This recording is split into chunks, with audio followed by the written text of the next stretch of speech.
જય માતાજી બધાને। તો ફ્રેન્ડ્સ, ગુજરાતી હોઈએ ને એટલે આપણા ઘરમાં અવારનવાર મુઠિયા બનતા જ હોય છે અને આટલી ફ્રિકવન્ટલી બનતી રેસીપી હોવા છતાં આપણા મુઠિયા જોઈએ એવા પોચા નથી બનતા, કઠણ થઈ જાય છે। તો આજે હું તમારી સાથે એવા 2-3 ઇન્ગ્રેડિયન્ટ શેર કરીશ કે જેનાથી તમારા મુઠિયા એકદમ સુપર સોફ્ટ અને ખાવામાં પણ એકદમ સ્વાદિષ્ટ તૈયાર થશે। તો ચલો ફટાફટ બનાવવાનું શરૂ કરીએ।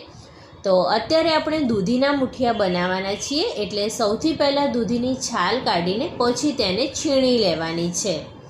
નાનો એવો ટુકડો દૂધીનો પહેલાં ટેસ્ટ કરી લેવાનો, કારણ કે ઘણીવાર દૂધી કડવી પણ આવતી હોય છે। હવે ફ્રેન્ડ્સ, આપણે જેટલા પ્રમાણમાં દૂધી લેતા હોઈએ ને સામે એટલા જ પ્રમાણમાં ઘઉંનો કરકરો લોટ લેવાનો છે। આપણે જે ભાખરી બનાવવા માટે ઉપયોગમાં લેતા હોઈએ ને બસ એ જ લેવાનો છે। તો 250 ગ્રામ દૂધી લેતા હોય તો સામે 250 ગ્રામ લોટ લેવાનો। હવે જો તમને ગ્રામમાં ખબર ના પડે ને તો કોઈ એક વાટકો લઈ લેવાનો અને એમાં દૂધીનું છીણ મૂકવાનું અને પછી જેટલું છીણ થાય એટલો આપણે લોટ લેવાનો। તો અહીં મારે પોણી વાટકી જેટલું છીણ તૈયાર થયું છે, તો તેની સામે હું પોણી વાટકી ઘઉંનો કરકરો લોટ લઈશ। હજી આમાં તમારે થોડો રાગીનો લોટ અને બાજરીનો લોટ મિક્સ કરવો હોય તો પણ તમે કરી શકો છો। હવે લોટ બાંધવા માટે મોટા વાસણમાં પહેલાં તો દૂધીનું છીણ લઈ લઈએ। 1 કપ ઝીણા સમારેલા લીલા ધાણા ઉમેરીશું। 2 ચમચી આદુ લસણ મરચાંની પેસ્ટ ઉમેરવાની છે। મુઠિયામાં હંમેશા લીલા મરચાંની તીખાશ જ વધારે સારી લાગતી હોય છે, એટલે તીખાશ માટે આપણે લીલા મરચાંનો ઉપયોગ કરીશું। પાછળથી લાલ મરચું ઉમેરીશું, પણ એ થોડી માત્રામાં ઉમેરીશું, જસ્ટ કલર પૂરતું જ। 2 ટેબલસ્પૂન કસૂરી મેથી। જો શિયાળાની સિઝન હોય તો ફ્રેશ લીલી મેથી અને પાલકનો પણ તમે ઉપયોગ કરી શકો છો, આનાથી પણ તમારા મુઠિયા ઘણા સોફ્ટ થશે। 2 ચમચી ચણાનો લોટ, 2 ચમચી રવો ઉમેરીશું। આ એક સિક્રેટ ઇન્ગ્રેડિયન્ટ છે જેનાથી મુઠિયા એકદમ પોચા બનશે। 1 ચમચી અજમો, 1 ચમચી તલ, 1 ચમચી ખાંડ અને 2 ચમચી ખાટું દહીં લીધું છે। અહીં ખટાશ અને ગળપણ તમે તમારા ટેસ્ટ પ્રમાણે વધારે ઓછું કરી શકો છો। અને રૂટીન મસાલામાં 1 ચમચી હળદર, 1.5 ચમચી ધાણા જીરું, 1/2 ચમચી લાલ મરચું પાવડર, સ્વાદ અનુસાર મીઠું, 1 ચમચી મોણ માટે તેલ લીધું છે। અને અહીં અડધી વાટકી જેટલા પૌવાને 10 મિનિટ માટે પલાળીને રાખ્યા છે, જે ફૂલીને ઓલમોસ્ટ 1 વાટકી જેટલા થઈ ગયા છે। આ પણ આપણું એક સિક્રેટ ઇન્ગ્રેડિયન્ટ છે જેના લીધે આપણા મુઠિયા એકદમ સોફ્ટ થશે। હવે પૌવાને બદલે જો તમારી પાસે વધેલા ભાત હોય ને તો એનો પણ તમે ઉપયોગ કરી શકો છો, એનાથી પણ મુઠિયા એકદમ સોફ્ટ થશે। પણ દર વખતે ભાત અવેલેબલ હોય એવું જરૂરી નથી, પણ પૌવા તો આપણા બધાના ઘરમાં હોય જ છે, એટલે પૌવા અથવા તો ભાત તમે કોઈ પણ લઈ શકો છો। બધું જ સારી રીતે મિક્સ કરીને હવે થોડો થોડો ઘઉંનો કરકરો લોટ ઉમેરતા જઈને લોટ બાંધી લેવાનો છે। તો અહીં આપણે પોણી વાટકી દૂધીના છીણની સામે પોણી વાટકી ઘઉંનો કરકરો લોટ લીધો છે।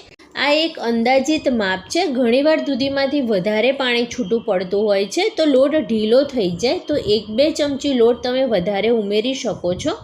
પણ હા, પહેલેથી વધારે લોટ નહીં ઉમેરવાનો કે પછી તમારે લોટ બાંધવા માટે પાણીની જરૂર પડે। આપણે દૂધીમાંથી પાણી છૂટું પડે ને એમાંથી જ લોટ બાંધવાનો છે। તો ફ્રેન્ડ્સ, તમને જો મારી રેસીપી જોવી ગમતી હોય અને હજી સુધી જો મારી ચેનલને સબસ્ક્રાઈબ ના કરી હોય તો પ્લીઝ મારી ચેનલને સબસ્ક્રાઈબ કરજો અને બાજુમાં આવેલા બેલ આઇકનને પણ જરૂરથી પ્રેસ કરજો, જેથી આવનારા નવા વિડીયો નોટિફિકેશન તમને મળી રહે।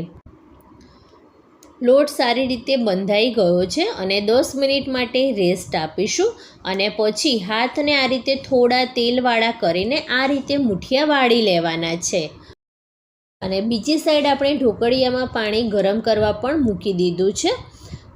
તો અહીં બધા જ મુઠિયા વાળી લીધા છે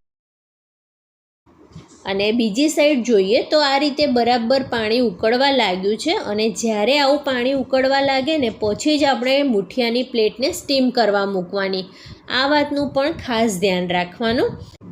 અને સ્ટાર્ટિંગમાં આપણે 5થી 7 મિનિટ માટે હાઈ ગેસની ફ્લેમ ઉપર અને પછી 10 મિનિટ માટે મીડિયમ ગેસની ફ્લેમ ઉપર સ્ટીમ કરીશું।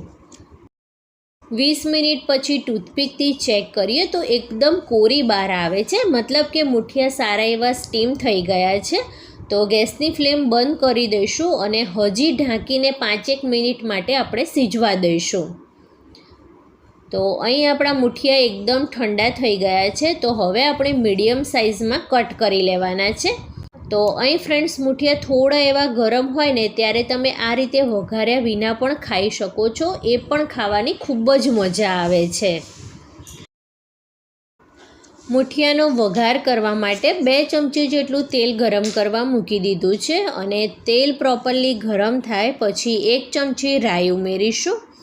રાઈ પ્રોપરલી તતડી જાય પછી 15થી 20 મીઠા લીમડાના પાન અને 2 થી 3 ચમચી જેટલા સફેદ તલ ઉમેરીને મુઠિયાને વઘારમાં ઉમેરી દઈશું.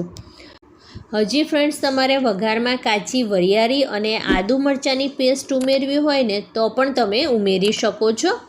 અને 5 મિનિટ માટે મીડિયમ ગેસની ફ્લેમ ઉપર થવા દઈશું અને વચ્ચે વચ્ચે મિક્સ કરતા રહીશું.